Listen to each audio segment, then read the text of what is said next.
I never planned on rescuing royalty, mostly because I never planned on leaving Earth in the first place. Yet there I was, standing in the shattered remains of a crashed escape pod, holding a bleeding alien woman in my arms while alarms screamed around us. Her violet eyes were unfocused, glazed with pain and oxygen deprivation. Her skin, silver pale with faint bioluminescent lines, flickered like a dying lantern. "Stay with me," I whispered, pulling her toward the ruptured airlock. She blinked slowly. "Human, why do you help me?" "Because you'll die if I don't." She tilted her head, as though that answer was strange.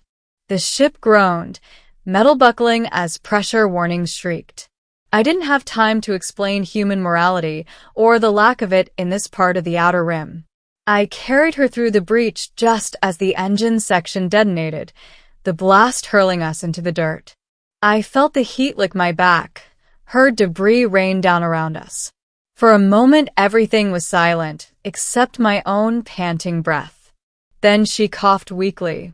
"You saved me." "Yeah. And we need to get you somewhere safe." "Safe." Her voice softened, warm as starlight. "Then I accept." "Accept what?" She smiled faintly. "Our bonding. It is sealed." I frowned. Surely she was hallucinating. "Our what?" "Our marriage." I blinked. She passed out. And that was the beginning of my very complicated week. Part 1. The Princess of Elyndra. I learned her name 6 hours later, after she woke up in my med bay aboard the Wayfarer, my salvage hauler. "I am Princess Elyndra of Elyndra," she said, sitting upright with perfect posture despite her injuries. "First daughter of the Luminous Court, bound to you by the right of life-saving." I stared. "Princess." "Right. And bonded." She placed her hand over her chest in a slow circular motion. "Human, you may declare your house name now." "I don't. What house?" "I don't have a house." She blinked, confused. "You have no lineage?" "No clan." "I mean, I have parents, but that's not." She gasped softly. "An unclaimed hero. How rare." "Oh no. No, no, no. I think we're having a cultural misunderstanding." She tilted her head. "You saved my life at risk to your own. The right states we are joined until death. This is not misunderstanding." I ran a hand down my face. "I was just doing the right thing." "Yes." Her smile brightened. "You chose to save the heir of Elyndra. That means you choose me." "I didn't choose. Look, this is all backwards." She frowned slightly. "Do humans not honor sacred vows?" "We do, but we don't accidentally get married by rescuing someone." She blinked. "Not even royalty?" "Especially not royalty." Her luminous markings dimmed in disappointment. Then she lifted her chin, regal again. "Then you will explain human rights. And I will explain ours. We will come to understanding." "Okay, but you're not married to me." "We shall discuss that later." And judging by her tone, she believed the discussion would end one way. Part 2. The Hunters. I discovered why she crash-landed 2 days later, when the pirate Dreadnought appeared on my sensors. The ship was massive, black hole-plated, marked with the crest of the Scarn Syndicate, slavers notorious across 3 sectors. Elyndra stiffened when she saw the symbol. They came for me, I figured. I armed the Wayfarer's turrets and spooled the engines for evasive maneuvers. Why? My father refused their demands. They swore to take me instead. She swallowed. The Syndicate wants access to the Starforge gate. Only royal blood unlocks it. And that's you. Yes. Huh. I looked at her. Well, they're not taking you. Her eyes widened, this time not with confusion, but with something softer. You risk yourself again. I'm not letting slavers grab anyone. Princess or not. Her bioluminescent lines glowed. Then the bond strengthens. I groaned. The pirates hailed us. A hologram fizzled to life. An armored Skarn captain, face hidden under a bone-carved mask. Human vessel.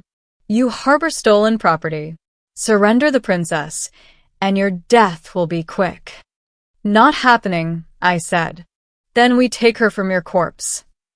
Elyndra stepped into view, her voice sharp as a blade. You will not touch my protector. The pirate laughed. Protector? He is nothing. Elyndra's eyes glowed bright white. He is my chosen. I sighed. Can we stop using that word? But the screen cut out. Weapon locks flashed on my HUD. The Wayfarer shook as the first barrage hit. Part 3. Running for our lives, the Wayfarer was a good ship, but not a warship. We were outmatched, outgunned, and out of options. Shields at 30%. I shouted, gripping the controls. Elyndra braced herself beside me. We must flee into the asteroid belt. Their dreadnought cannot maneuver there. We can barely maneuver there. You saved me once, she said softly. Do it again. I pushed the thrusters to maximum. The Wayfarer plunged into the dense asteroid field, rock and metal fragments scraping shields as we weaved between tumbling boulders. The dreadnought tried to follow, too big, too slow. But they launched hunting skiffs. Fast, agile, deadly. They're coming, Elyndra exclaimed. I see them. Then allow me to assist. She placed her glowing hands on the console. Energy crackled through the panels. My entire ship hummed with strange power. Whoa, what are you doing? Sharing the luminous gift. The engines roared as if reborn. Output doubled. The Wayfarer darted through the asteroids like a living thing, outrunning the skiffs for precious seconds. But we couldn't run forever. A skiff locked missiles. I need an idea, I yelled. Elyndra looked at the nearest asteroid, its surface riddled with metallic veins. That one. It is magnetized. You want me to hide behind a giant space magnet? Yes. That's insane. It will save us. I believed her. I dove behind the asteroid. The missiles followed, but the magnetic field dragged them off course, slamming them into the rock instead. The explosion shattered the asteroid into 1,000 shards, hurling debris in every direction. A skiff clipped a chunk, spiraling into another rock. Another was pierced by a flying shard. 2 down, I breathed. More incoming, she warned. Of course there were. We couldn't keep running. Elyndra, I said quietly, what are the pirates really after? Just the gate. She hesitated. Not only the gate. My bloodline carries another secret. I'm listening. My father infused his heir with a fragment of the Starforge's core. If they capture me, they gain not just passage, but the power to reignite it. So you're a key and a battery. Yes. And you didn't mention this earlier because I feared you would abandon me. I turned to her, incredulous. I saved you twice. I'm not abandoning you. She stared at me, eyes softening, glowing. You are unlike any human described in the archives. Yeah, well, maybe they met the wrong humans. Her voice trembled. Then perhaps you truly are worthy of the bond. Can we table the marriage talk until we survive?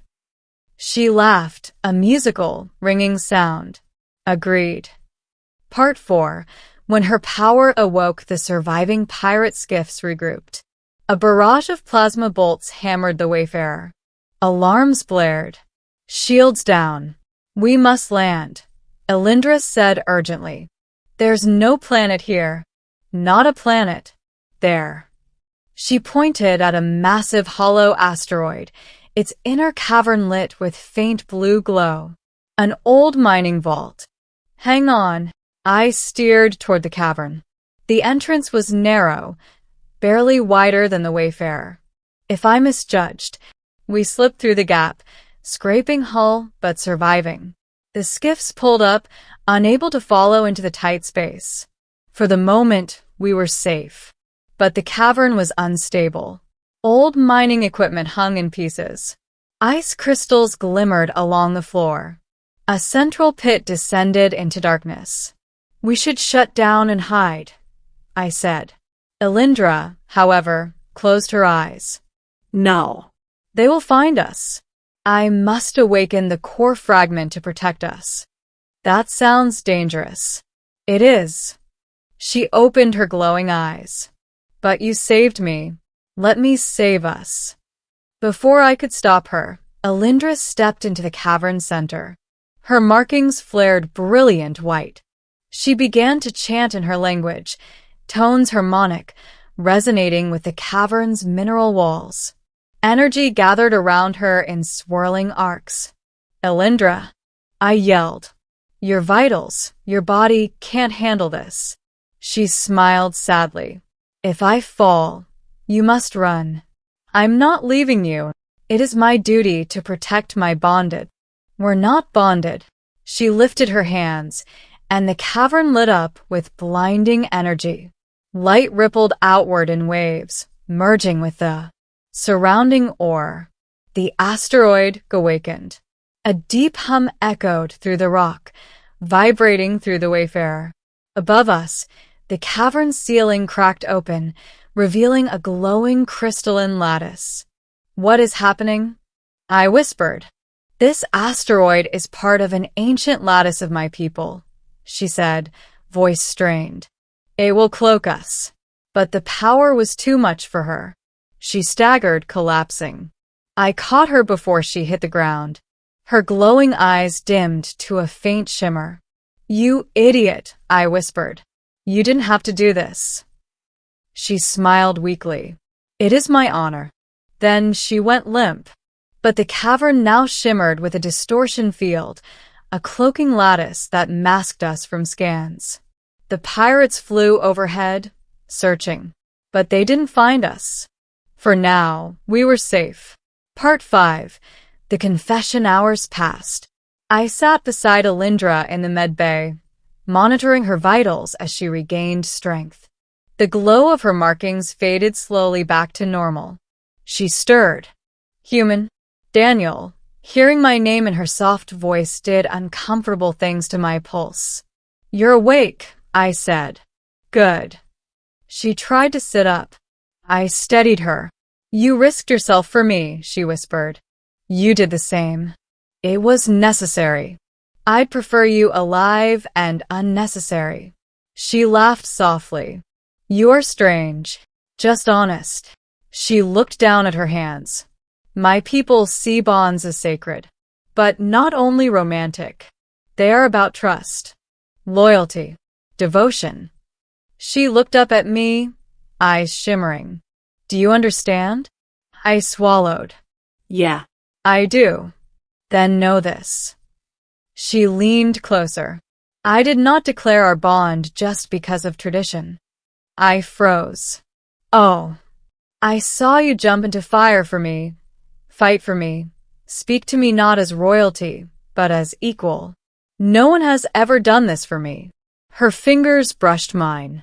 If this is not marriage to humans, then tell me what word you use. I exhaled. A partnership, maybe. A connection. Yes. Her smile was gentle. Then that is what we are. For now. For now. She nodded solemnly. Until you decide whether you will accept my people's right. And if I say no, then the right dissolves. You are free. And you? Her voice softened. I will grieve, but I will honor your choice. Silence settled between us, but not uncomfortable. Not anymore. Then the cavern shook violently. The pirates had returned, this time with drilling torpedoes. They found a way in, I said. Elyndra stood, weak but determined. Then we finish this. Part 6. The fight for freedom. The Wayfarer lifted out of the cavern moments before the drilling torpedoes breached. Skiff fighters poured into the opening like angry hornets. I banked sharply, weaving between rocks. Elyndra took the co-pilot seat, her hands glowing again, but controlled this time. She directed energy through the Wayfarer systems, boosting shields and weapons. The ship responded with new power, every bolt hitting harder, every maneuver sharper. I blasted one skiff. She disabled another with a burst of electromagnetic energy. But the Dreadnought itself descended toward the cavern, preparing to unleash a tractor beam. They'll rip the whole asteroid apart, I shouted. Then we take the fight to them, Elyndra said. You want us to attack a Dreadnought? Yes. Fine. We streaked upward, dodging fire, heading straight for the Dreadnought's exposed underside, the hangar bay. I fired every remaining missile. The bay erupted in flames. We shot inside through exploding debris. Scarn pirates scattered as we landed hard on the deck, crashing into crates. Elyndra stood tall, energy swirling around her hands. Stay behind me. A squad of armored Scarn charged. Elyndra unleashed a wave of luminous force, sending them flying. More arrived. I grabbed a fallen blaster and covered her, shooting down those who dodged her light. Together, we fought like one. Finally, we reached the bridge. The Scarn captain turned. Stupid human. She is ours. Elyndra stepped forward, her glow blinding. I am no one's captive. She thrust out her hand. A beam of white light lanced forward, striking the captain in the chest, knocking him back through the hollow display. He collapsed, defeated. The remaining pirates hesitated, then fled. The Dreadnought fell silent. We'd won. Part 7. The ending. The decision. We guided the Dreadnought to a nearby Union outpost. The authorities took control, freeing enslaved captives, securing evidence, and treating Elyndra as honored royalty.